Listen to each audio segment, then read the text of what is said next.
Every year on 20th November, the world celebrates World Children's Day. This day is important because on 20th November 1989, approximately 34 years ago, the United Nations General Assembly adopted the Convention on the Rights of a Child, which was a big achievement since many countries signed promising to observe children's rights.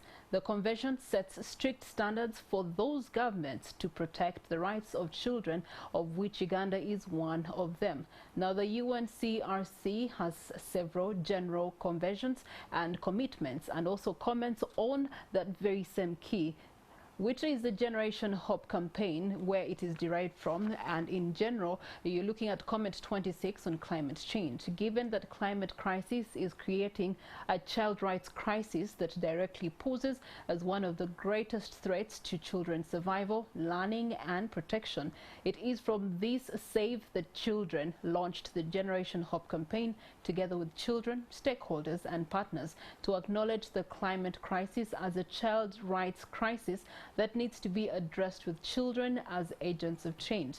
Now, the goal is to amplify children's ideas, actions, and lived experiences of climate change and poverty, bringing them together with people of all ages as one global voice. So, on this Children's Day, powered by Save the Children, the objectives of this talk show are: 1, to create a platform for children to engage and influence on World Children's Day; 2, enable an opportunity for recently trained the urgent need to address the adverse effects of environmental degradation with a special focus on climate change and on the enjoyment of children's rights.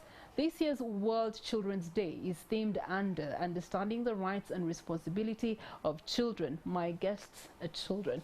We do have Imran, 11 years, from Sanga Primary School, Lydia, 13 years of age, from Sanga Primary School, and we're later going to be talking to Mr. Moses Saka, Labour Officer with Pokiso District. My name is Priscilla Regina Naloge, and welcome to this afternoon's talk show powered by Save the Children. The hashtag is very, very simple. Hashtag every child, every right. So you can engage on our social media platforms. We would like to hear your opinions, your voices. Collectively, they all get to matter. But let me engage my guests in studio this afternoon. Good afternoon to you, Imran. Good afternoon to you. How are you? Very good. How are you? Well, it's a pleasure to meet you. Okay. Lydia, how are you? I'm fine. How are you? I am fantastic. Nice to meet you. Thank you. Okay. Mr. Saka, thank you so much for the work that you do. Good afternoon. Good afternoon. How are you? I'm good. How are you? Very good. Yes. So these are my guests, but I would like to permit them to give full introductions of your name, where you come from, what school you go to, how old you are, what class are you in, and what are your favorite things. Let me start with you, Imran. Well, my name is Mulindwa Imran. I am from Sanga Primary School. The favorite things that I like doing most is like doing athletics and helping children out whose rights are being abused. Because every child has a right, but the rights should not be abused. So that is what I wanted to say. Okay. All right, Lydia. By the names of Namakula Lydia, I come from Sanga Primary School. My favorite thing, I like debating. And I don't want to, I dislike child abuse. That is my words. That's you, Mr. Saka. Yeah, good afternoon, our viewers of NTV. My name is Moses Saka. By designation, I'm the Municipal Labour Officer, Nansa Municipal Council. But I'm glad to be here this afternoon to talk about children issues. Okay. I'm attached to the Community Service Department of Nansa Municipal Council. This is the department which handles issues to do with children, women, the youths, people with disabilities.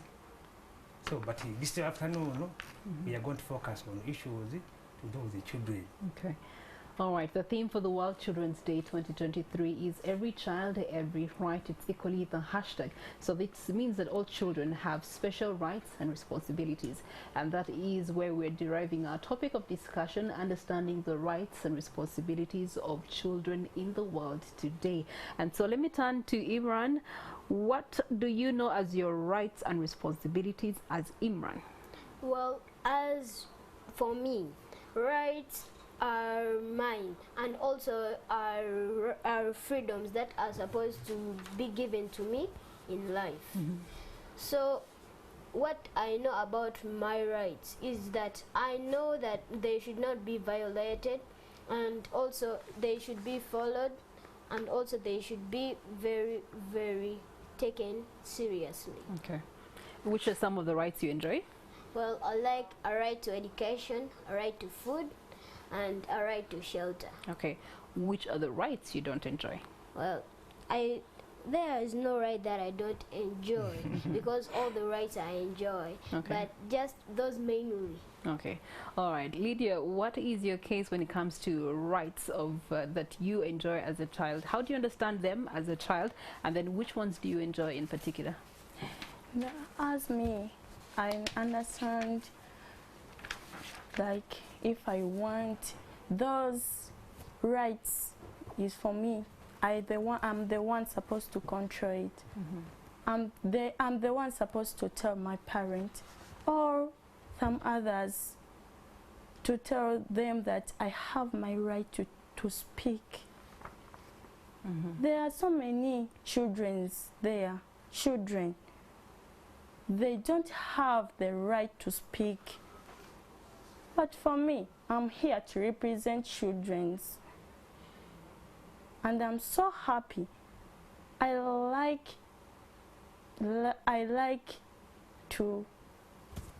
supposed to be educated. Right for food, for shelter, and clothes.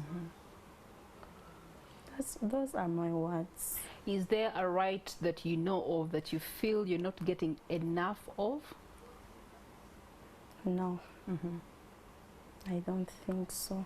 Okay. All right. So let's turn the picture to the children in your community where you come from, Imran. I know that there are other children who are probably not enjoying the right of education. There are other children, Lydia, that are not enjoying the right to speak. So Imran, from the children you see in your community, what rights do you feel they're not enjoying? Well, I'm feeling that the right to education, Okay. shelter, and also the right to food. Some children are denied food by parents, but let me talk mostly about education. Education, some parents are irresponsible. Some parents think that are ignorant about children's rights. They think that it is just for granted, and some just think that it is culture. But a child should be educated to have a well and healthy community. So, and if you want your child to be very, very, very serious and also become someone who you are going to be proud of, you should educate the child. Then it will lead to a very good community. Because if children are educated, even crimes will stop, because children will be taught that crimes are very bad. Then our world will become safe and will go back. You see, now these days, global warming, the world has increased in temperature because of children not being educated. They are committing crimes. Some are practicing deforestation. But with education, this will all end. So I say that the right to education will be followed the most, but even a right to food. Some children are there in schools, but parents do not let them eat lunch. They do not eat very well at home. You might see when the child works from morning in the garden up to night, but when she's given only one sweet a day, then the next day she's given water. But when the child works very hard, then they use forced labor. Some parents, just because of ignorance, that's why they leave that right to education. Now, if a child is educated and when he or she has the right to food, will do both very well. And also, some children are denied shelter. Some children, you find the child is living on a street, but when the parents are there, they are drunkards, they are ignorant. But the most thing that is causing this is ignorance. So I would like the government to survey the whole Uganda, to survey them either monthly, weekly, or yearly. Okay, surveying the parents? No, surveying the children. The children, okay. Yes. All right. Coming to you, Lydia, I want you to focus on the girls in your community that are like you but are not enjoying the rights that you are enjoying. Tell us about those rights the girls in your community are not enjoying. Lack of education, lack of food. There are a lot of children, you find them on streets. When you find them, they are just begging. They just tell them those girls, they are beggars. Imagine some girls, they get pregnant because of their parents. They don't take care. They don't take care to those children. They don't give them what they need. Some parents, be serious. Some parents are not serious to their children. And it's not the fault that the child, if you don't give the child what she wants, that girl or boy will not be safe every time. And that man, called Disedubuto, will come and tell that boy or girl, or that girl, that you girl, you know, I have 2,000. I can give you this 2,000. And you enjoy breakfast and lunch. That girl will say that, yes, bring. After there, it will be pregnant. And the pregnant ones won't get a right to health, to get the good health through their pregnancies. They don't get a good health because some girls, they can get HIVs. AIDS, and their parents, they will send them away, but when they don't know that they're the one have brought that thing, although that as children we do stupid things, but us as children, parents, take care for us. Okay. All right, thank you so much, Lydia, and I trust that you've had the plea of Lydia to the parents that please take care of children. We do have one who takes care of children. Mr. Saka, we want to hear your voice in this whole conversation. As one who is an officer in children's rights protection, what is your role exactly? Thank you so much, Madam. Basically, for us in our department of community, we do implement several activities, basically focusing on the promotion of the well-being of the children. One of the key roles that we play is the implementation of government programs which are focusing on the promotion of children's rights. There's also another component which we implement is that of sensitizing community members so that at least they take the responsibility of caring for the children. And on top of that, we go ahead in sensitizing even the NGOs. We have several development partners with whom we work to see that these children grow. So we go ahead to sensitize these NGOs and the development partners to see that they implement activities which focus on improving the welfare of the children. Still, as the department, we also try to enforce, because you find in some instances they are violators of children's rights. So we go ahead working with our partners and the other structures from the grassroots up to the municipal level.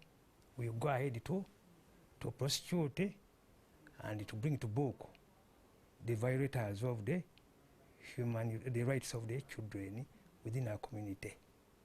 Yes. I know that legally or by law there's some laws that do protect the rights of children in Yes. community against the violations that you've spoken of. So which violations are most pronounced and which laws are there to protect these children?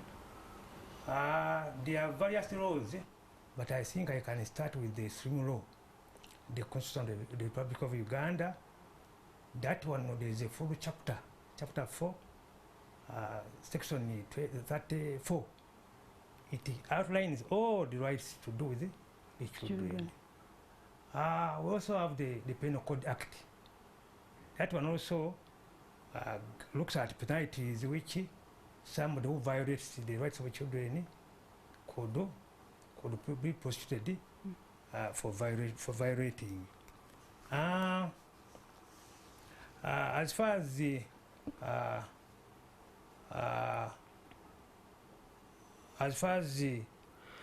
handling issues to do with the children, like I said, we work with development partners. Where on that very note, I would wish to appreciate the support from our partner, Save the Children, because it has done quite a lot in trying to support our initiatives and the work action plans that looks at supporting the good upbringing of the children within our community. Okay. Yes. All right. Coming back to you, Imran, with the rights you have mentioned, children in your community are not enjoying. Why do you think those children are not enjoying those rights? Well, first of all, I would talk about the ignorance of parents. Many parents are ignorant because they just think that children's rights are granted. They will be there forever. Some of them, they don't take them seriously. So they do not want to know the outcomes of child abuse. So if the parent is ignorant, then the child abuse will begin more, and then the children's rights will be morally violated. The second thing that I could talk about, some parents think that it is culture. Thinks that if he or she never studied, then why would the child study? So that will lead to child abuse, and also the child will be denied education just because the parent thinks that what he or she does is what the child should do. But some parents are drunkards, they are irresponsible. Some parents are very irresponsible. He sees that all his money being wasted he says, all my money being wasted in education, why don't I get a crate of alcohol, then I start drinking instead of paying for my child's school fees. But he does not know the advantages of education. That's why the main reason is ignorance, because he's ignorant, and also some take it as culture. Then some parents just do not like, some parents just like their children to do what? To go to school. But poverty, it is poverty that is leading to the highest rate of children's rights being violated. Mostly some stepmothers, I will not say all, because there are some good stepmothers. True. But then some stepmothers, when like your mother died, then after your father, so when a stepmother sees that when they are poor, so we'll tell the child, why don't you go and get your own money? Will lead to getting HIV to a child, and that will not give the child a healthy life. Okay. The child might die, and also then they'll start regretting. But because of the main, but when poverty is the one that brings, so poverty is one of the main reasons why children's rights are being violated. Abused. All right, thank you so much. The debater, Lydia, what is your debate on the girls in your community who are not enjoying their rights? Why do you think they're not enjoying their rights? Some parents, they take it as a not important thing. they just say, I'm going to take this child at school. I'm going to get what? But they don't know that if you take that child, when she likes to learn, she will be a lawyer someday. You don't know in future what she will be in future. In the future, she will be a lawyer or a speaker in the parliament. Parents, educate children. We're supposed to be educated. Some parents, they are ignorant. They take it as not important thing. You see a parent telling a child, for you, your mother, I am the one who removed your mother in the village, and you want me to take you to school. But some fathers, some parents are good, and some stepmothers are very good. And for us as children, we have a very big fault, because some parents they help us a lot to be something in the future, but we are the one make ourselves ignorant. Okay. All right. So, Mr. Saka, the point of ignorance comes yet through again. There's been mention of ignorance of parents. There's been mention of culture. There's been mention of irresponsibility. There's been mention of poverty, and the fact that parents do not take some of these things as important or serious benefits and rights for children. And in your defense or response, do you defend the parents in any of these cases? For example, poverty. I can't defend a parent just because of poverty. It is true, like Imran had pointed it out, poverty is one of the biggest challenges when it comes to the upholding the rights of the children. For example, she was saying that some parents couldn't even provide for their basic necessities. I don't think you can just say it is just ignorance, just poverty. Only that we can say some of our parents, they are irresponsible.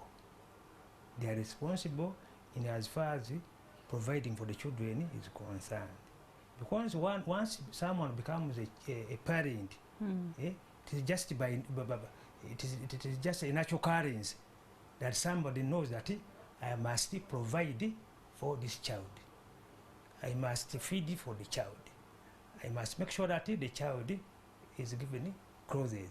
I must ensure that once a child feels sick, I have to take the child to medical support. So there's no way somebody could excuse his or her responsibility of providing for the children under the pretext of ignorance. That one can't stand. Okay. Yes. All right. So from your perspective, where you're seated as an adult and as an officer in the community, what do you feel are the challenges depriving children of enjoying their rights? There are several challenges. Like you mentioned, one of which is poverty. At times we find, and more so in female-headed households, where certainly mother to some children can't afford to get money almost on a daily basis to feed for the children. So poverty is critical, and as far as other factors are concerned. Still, we can as well look at the politics. At times, when you look at our politics, somehow we tend to look to misinterpret issues to do with the children's rights. We look at them as more of alien issues, exotic issues. These are issues which are brought in by our foreign friends. But these are the rights which are supposed to be enjoyed by every human being. But that interpretation of which tend to blind people into assuming that probably these are more of foreign issues, these are more of issues which are being brought in by the whites. I think that's one also, the mindset. Yeah? Like a colleague was mentioning culture. Yeah? I think in the earlier years, in our cultural setup, still there were issues which were paramount as far as raising and bringing up a child is concerned. One of which was provision. Though we are not going to know that modern, but still we would find parents were struggling to see that they could give treatment to their children. But you see nowadays you find somebody is reluctant to the point of a child dying in house without being taken to medical facilities. So I think just mindset and probably reluctance. Okay, all right. Thank you so much, Mr. Saka. Reluctancy and mindset. Now, Imran, how or what do you think can be done to ensure that the boys around you enjoy their rights as young people? Well, first of all, I would like to inform the people in the government to visit children in schools and ask them the problem that they are facing as they are at home, and also they should organize a program that should help in helping children who are on streets, because the most factor that is leading to crime rates is uneducated. Some children who are living on streets, when they are not educated, someone will go and steal. They will start robbing banks because they are not educated about that. So if the government puts on a program that will help children on streets, then it will lead to a high rate of being in a country without crimes. Because when children are not educated, then crimes will continue being done in our country.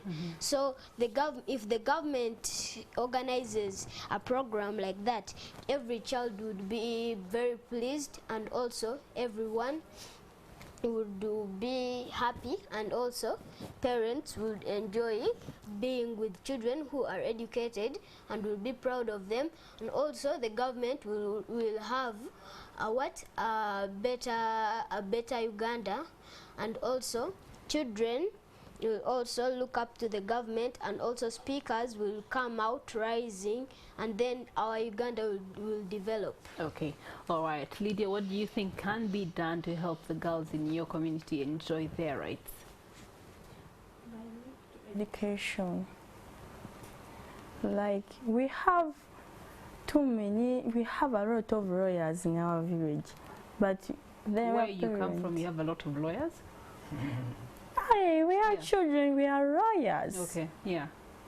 In the future, we have a lot of doctors. If their parents take them at school, they will be the perfect doctors. Okay, so how do you think we should encourage those parents to take those lawyers to be doctors to be at school? By being with them, talking with them as mother and a child.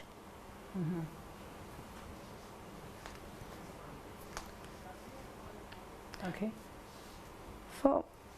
For us at our school, we have our head teacher comes in our class and talk with us personally as our mother. So that I'm your mother now. You are at school here.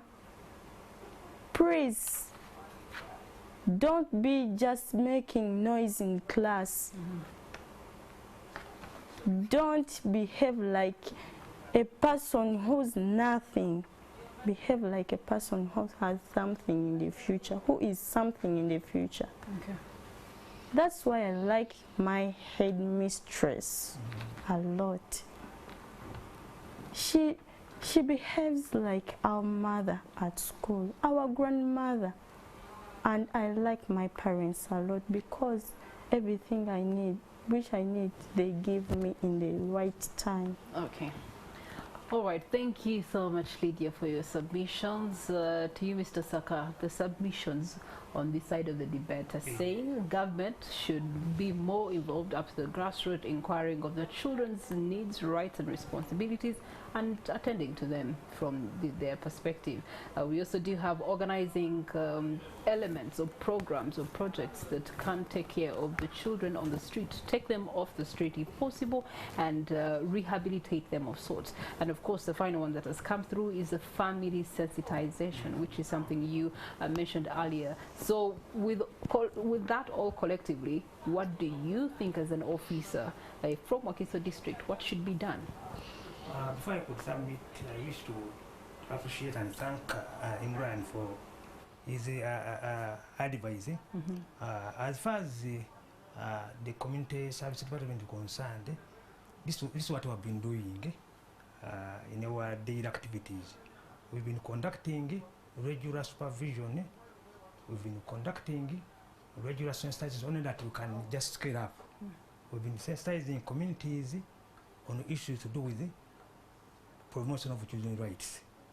What you can only do is requesting more support in terms of facilitating, so that at least we could reach more places, including building the capacity of our stakeholders, for example, the local councils, where the children come from. If at all these people, they are knowledgeable and they know what to do, they can support us in going a long way in trying to promote and protecting the rights of the children.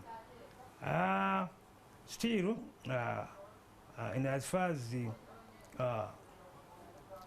our activities are concerned, we shall still go a long way in trying to even reach out to the children themselves. This we've been doing with support from Save the Children. We've been moving around. I've been to Sanga several times. I think they have seen me before in trying to empower these children also. Because at times this is a two-way. Yeah. You need to know your right before you could as well be able to probably demand for it. So we shall still go ahead in sensitizing the community members, the LOCs, including the children at school, so that at least they are aware of their rights and they are able to demand for them. Okay.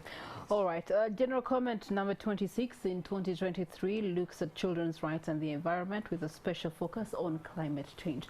The hashtag to use following this conversation is hashtag every child, every right across our social media platforms. Just type in NTV Uganda and you'll be able to get us on YouTube, live streaming, and on the X app as well as Facebook for your engagements.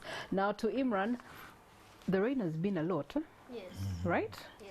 And it has affected you some days Yes. of enjoying your right to education. Yes. There's been flooding. You've seen some flooding? Yes. Okay. Lydia, on the same note, because of climate change, there's a lot of drought in some places because the rains are then not raining in those areas. So there's drought then leading to hunger, leading to famine, you know. So I want to understand, how do you understand climate change from where you're seated, Imran? Well, I understand climate change is that it can happen anytime, and also it happens due to factors that affect climate, because it cannot happen when people, like in human activities, if people cut down trees, it will lead to desertification. Then if it leads to desertification, that will lead to a high rate of famine, and also people will start dying. Lydia, how do you understand climate change away from the rain and the sun? The climate change changes anytime. Anyway, the things lead to climate change, like those areas those areas do not receive rain. These days they promote a lot of deforestation when they're supposed to promote afforestation. That's why it is desertification these days in those areas. Those human activities affect a lot of climate. All right. What do you think is causing the climate change? Well, in climate change, well, mostly in dry areas, it is deforestation that is the highest factor. And also in areas which are experiencing floods, well, it is swamp drainage. Because all the water that is collected by the swamp, when they drain that swamp, then that water will flow into villages and it will lead to flooding of that village. So deforestation and swamp drainage, I think they are the most factors that are affecting the what? Okay, let me turn to the debate. Lydia, deforestation means cutting down a tree, right? Yes. That tree is being cut down to make charcoal. Yes. That charcoal is what is being used to cook your food. That food is what you eat. And when you eat that food, you are enjoying your right to Food. Ah, thank you very much. So Lydia, is deforestation bad? Yes. It is bad and sometimes it's good. Okay. So why is it bad? Because if we promote deforestation, we shall not receive rain. We shall not receive rain because if we cut down trees, the things which help us to get rain, they will be not allowed. We shall be not receiving rain. We shall be in desertification, and that is not good. Okay, so when we think about all that, making sure that the rights of children and responsibilities of children are taken care of, what can be done to stop climate change, Imran? Well, we can use biogas and also educating people and sensitizing them about the dangers of deforestation and the advantages of reforestation. Also, swamp drainage, it is the most factor that is leading to floods. But when ignorance of people, it is the highest factor that is leading to floods, to flooding of areas. But people do not very care mostly about swamp drainage and also deforestation. Well, it cooks food, that is what we say, but when we use biogas, we are not harming anyone in the environment. So deforestation is bad, but people think that it is good. But instead of practicing deforestation, why don't we practice lumbering? And also, after practicing lumbering, we can reforestate. All right. Lydia, from your perspective where you're seated, what can be done to stop climate change? By avoiding deforestation. As Himlan, he said that we shall use biogases. It is very, very correct. Because if we use biogases, we shall not affect our climate. We shall be living in a good climate. We are receiving rain and those swamp drainage. That's why we receive roads when they are going the villages. They don't have anywhere to stay, and that's why many people get diseases. All right, thank you so much, Lydia. Mr. Saka. Yes. Now I turn the pointer to you, asking, these children do understand climate change. They're representing fellow children who have an idea about climate change and how it affects them or hinders them from enjoying their rights and responsibilities as children. So let's talk about climate change and how it hinders them from enjoying or stops them from enjoying their rights. Yeah, thank you so much. We seem to be experiencing some bit of what we could call climate crisis. And the good thing, though it is bad, almost everywhere we are at least testing the impacts. We are testing the repercussion of what probably we did or what we have not done. It's good at least now these are the ambassadors. Imran was able to mention some of the challenges which are being experienced, one of which is flooding and the desertification. This points to us going back to the drawing board. What can we do to mitigate? There's a term called sustainable development. It is high time, I think, we start looking at the wise use of our natural resources. You mentioned the forests. These are important natural resources. Well, and the good thing, I think, they are aware of the importance of these forests to human beings, including them as children. Now, since now they know what has been done to these natural resources, at least we can go ahead to spread the gospel within our communities. Okay, so speaking of spreading the gospel within communities, that gospel is always spread to adults. Yes. You barely see children in the local council meetings, in the village meetings, even in family meetings, by the way. When you're talking about them, they are outside the room in which the parents are having that discussion, which begs the question, are there structures that are in process or have been developed to have an active participation of children in having the discussions such as around their rights or even climate change? Yeah, it is true. The structure, they are there, right from the household level, at family level, where these children come from. At least, for us, we grew up in families where we are told, even before going for classes, the importance of whatever natural resources which you had as a family. So for example, if you plow this way, this is what will come up. If you do A, B, C, D, these will be the consequences. I think we can still go back at that structure at the household level, and we start by instilling a discipline into these children on how they can take care of the environment to mitigate the. I think if as we are speaking, they could have taken almost a month without enjoying a jackfruit, which wasn't the case previously. They could as well take a year without enjoying a purple. Yes. Now, in fact, it is the talk of the town. Yes. So people are missing ensenene because what you've done in places where these grasshoppers used to breed from. So their structures, like I said, starting at the household level. Okay. Then still at the LOC level, still there's a structure.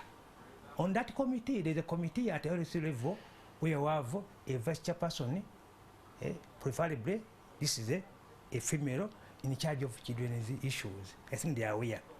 And also there's also a secretary in charge of labor and the environment.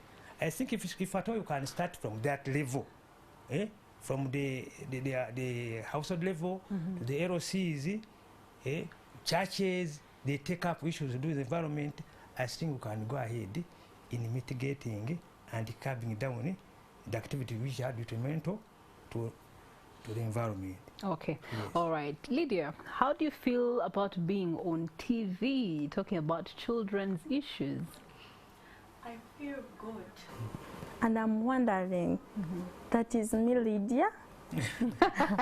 I'm wondering. That makes me wonder. Imran, how do you feel? Well, I feel great that I get a chance to represent the voiceless. That means the children who do not have the voice and whose rights are being abused.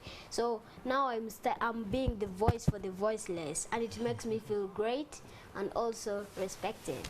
Very true. I respect you right now. On that, you have talked about you feel very great. Yes. And so it begs the question, how important is it that children speak for themselves on matters of climate change, on matters of children's rights? Well, it would be very, very, very well, and also children to speak about climate change and their rights. It will lead to a high rate of a community with no crimes, and that will lead to a developmental Uganda. And also it is the highest factor that is affecting Uganda to develop, because some people in the government, they do not focus on children, but when they do not know that children are making the highest percentage of the population in Uganda. So if children's rights, and if children speak up for their rights, then it will lead to a high rate of developing Uganda, and also even because children, and also paying taxes will be even easier, because you see some children whose rights are being abused, when their parents, sometimes they do not pay taxes very well. So but when children's rights are being followed and not being violated, so then parents will pay taxes, and then instead of the government having a deficit budget, then it would get a surplus budget. And also parents would be sensitized. Children would sensitize their parents on how to pay taxes and why is it good to pay taxes. But then Uganda will be developed, and then the government will have a crime. Then Uganda will be crimeless. Well, I just don't like to say the word crimeless, because it is not only that it will lead to only crimeless when Uganda is not crimeless, but Uganda will be at least developed.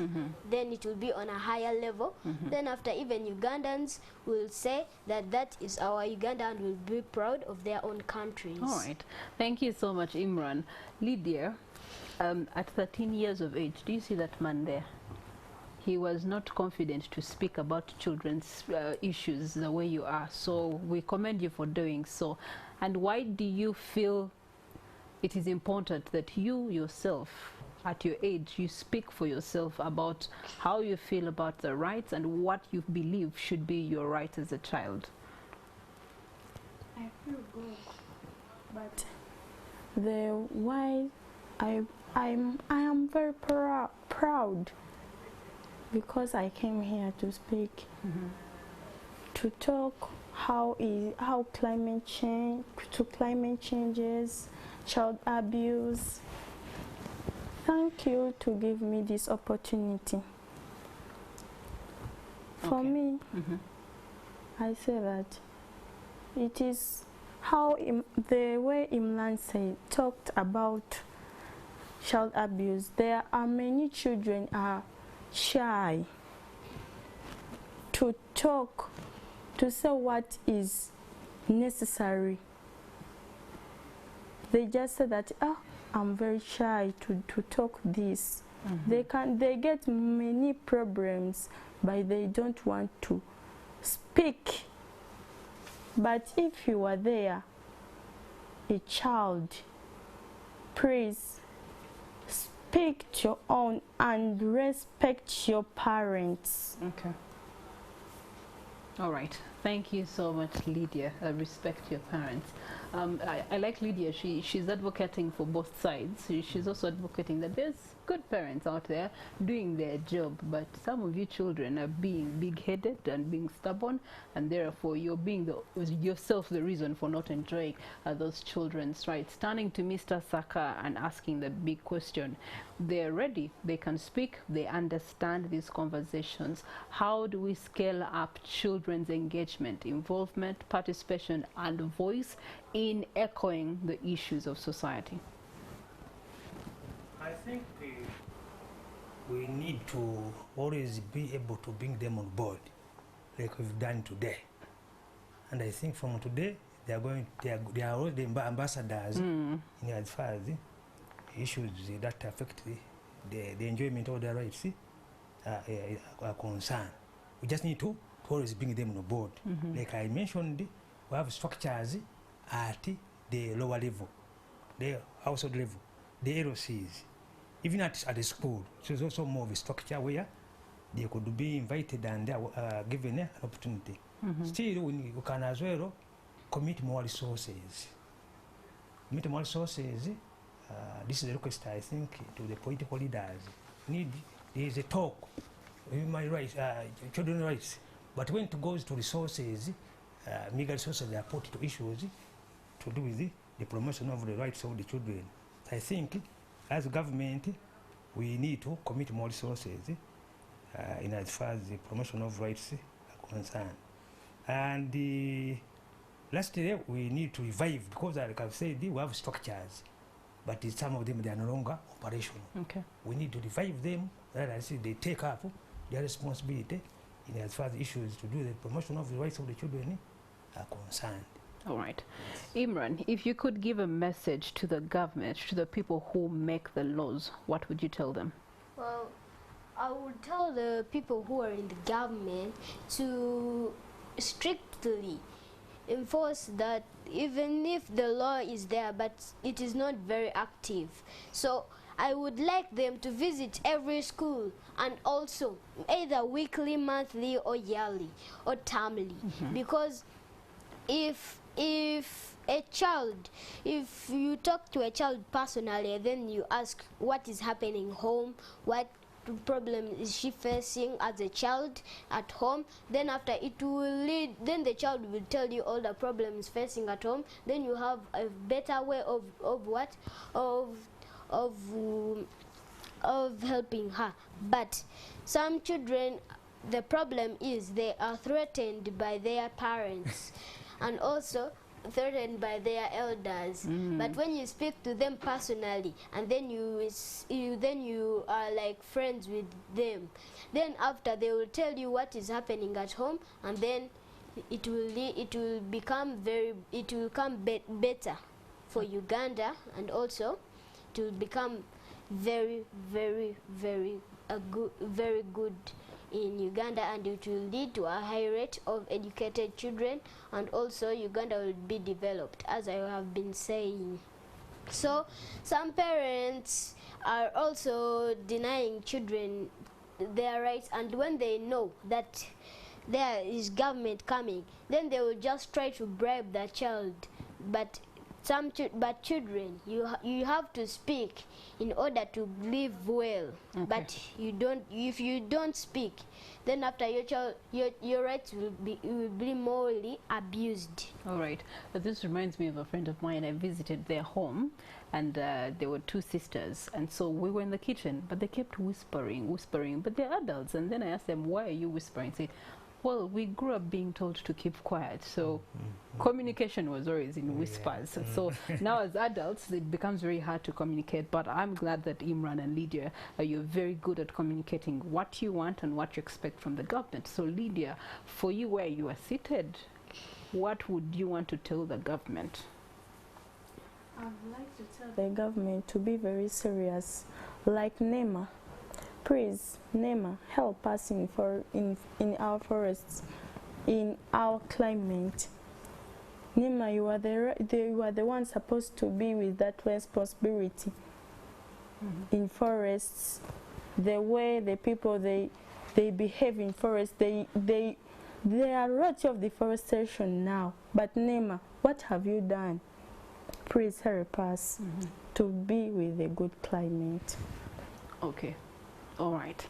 Now, I'm going to give you time to speak to the children who are watching the program this afternoon. What would you want to tell the children today, especially about their rights, protecting their rights, and the environment? I'll start with you, Imran. Oh, well, I would like to tell the children that if there is anyone or any trusted adult, or you have a problem at home and then you want to to tell your teacher, but when you are scared of them. You can tell any teacher that you are comfortable with, because it will lead to then your teacher will, he or she is trained for that. Because if you tell them, then they will give you a possible solution to that problem that you are facing. But if you fail to tell them, then your problem will get larger and larger. Then after you get into early pregnancies and you get STIs or STDs. Then after, I would like to tell all those children whose rights are being violated by maybe some stepmothers or parents. So if your parent is forcing you into sex, then after you tell your parent, don't just be freely. That tell your parent that my rights are not supposed to be abused. And also, if he or she does not hear you out, you can go to the LC and then you tell the LC, the vice chairperson, because he is the one responsible for your rights. If you don't know, you can go to your teacher and tell him. And also, if your rights are being there and they are threatening you while you don't talk, just do not give up, and also tell any trusted adult, then your rights will be never violated again. Okay, all right. Lydia, the debater, the microphone is yours. What would you like to tell the children? I'd like to tell those children that children, don't be shy. Be free when you are talking to somebody, like your teacher. Or if you are fearing your teacher, when you are free with your headmistress, talk to your headmistress, your parents. You go to your mother. If you are shy to your mother, I don't think that you can talk to your father like a girl. But there are other fathers when they are good to their children, when they love their children. Don't be shy. You will get a lot of problems when you are shy. Okay. Be free when you are talking to somebody, when it is responsible. All right.